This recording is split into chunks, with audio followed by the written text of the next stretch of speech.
Goeiedag en baie welkom weer by jou lewendige dagstukkies. Dag 310.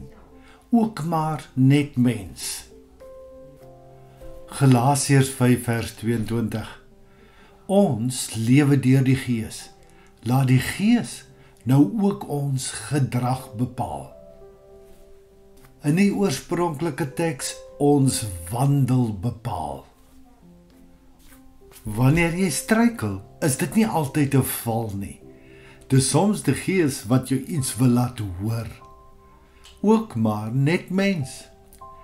Jy's besig om kos te maak. Die pot prut rustig, die geur vul die kombuis en jy voel nogal tevrede met jouself. Dan lui die telefoon. Dis daai vriendin wat jy nou al vir maande dreig om te bel. Jy gryp opgewonde jou foon. Julle lag, julle onthou, julle praat. En dan ruik jy iets. 'n Reuk wat jou in die middel van 'n sin laat stop. Dis nie wierook of rooibos nie. Dis kos wat in 'n brandoffer verander het. Oeps.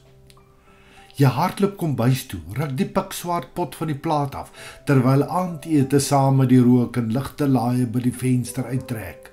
Jou eerste reaksie, ag nee. Ja, dis nie net die kos wat gebrand het nie. Dis daardie tipiese, nie dit ook nou nog nie. Weet jy kan net mooi niks doen sonder om 'n gemors daarvan te maak nie. En dan klap die selfkastydingssweep oor jou kop. Die realiteit is dat almal van ons sulke oepse kry. Soms lag ons daaroor, ander kere huil ons. Maar ergens tussen die rook en die chaos is daar dikwels 3 heilige lesse weggesteek wat ons by Paulus kan leer. Die eerste ene, moenie te vinnig leef vir die Gees nie. Ons jaag en skarrel so om alles gedoen te kry dat ons beskermengele seker soms sukkel om by te bly. Die Gees is egter nie haastig nie. Hy wandel. Dis hoekom Paulus sê, laat ons deur die Gees wandel. Nie hardloop nie jaag nie, wandel. Ons probeer met alle mag en krag om al die balle in die lug te hou en as een op die grond val, vergeet ons heeltemal van al die ander en dan kry jy totale chaos. Ons lewensritme raak dan vinniger as die pas wat die Gees vir ons lewens begeer. Een van die geheime van die lewe is dat ons in die oomblik sal fokus op dit waarmee ons besig is en om die ander dinge 'n rukkie op ys te sit. Die tweede les wat ons moet leer, elke oeps is 'n spieël, nie 'n skande nie. Meeste van die tyd is ons oepse die grootste leermeesters. 'n Oeps is soos 'n spieël. Dit wys nie net vir jou wat gebeur het nie, maar ook waar jy was toe dit gebeur het.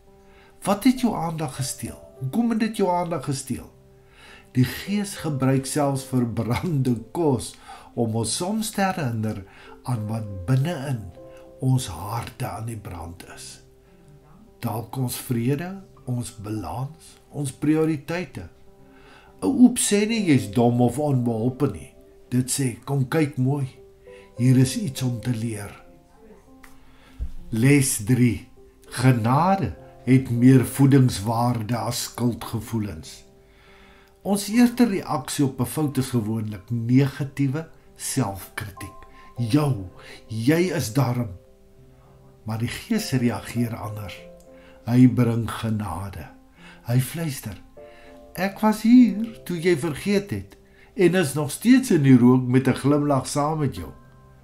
Wanneer ons deur die Gees lewe, beteken dit dat ons onsself nie meer oordeel volgens ons foute nie, maar saam met die Gees groei deur hulle. Wanneer die lewe brand, moenie net water en brandblussers soek nie. Soek ook wysheid. Iets om oor na te dink. Hoekom dink jy sukkel ons so om al die balle in die lug te hou? Wat kan ons doen om meer bewustelik in die oomblik te wees? Hoe gaan jy vandag begin om in die oomblik te lewe volgens God se prioriteite. Here, dankie dat U selfs my opsies gebruik om my nader aan U te trek.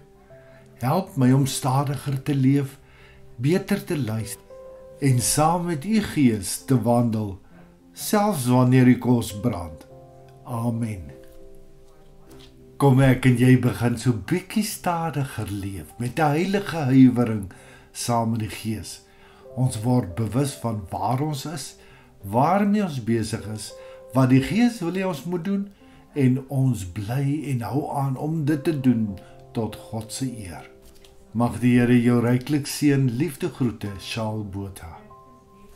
Om elke dag 'n dagstukkie van Lewe Lig per WhatsApp te ontvang, is jy meer as welkom om net jou naam en nommer te stuur na die nommer wat hier vir jou aangedui is.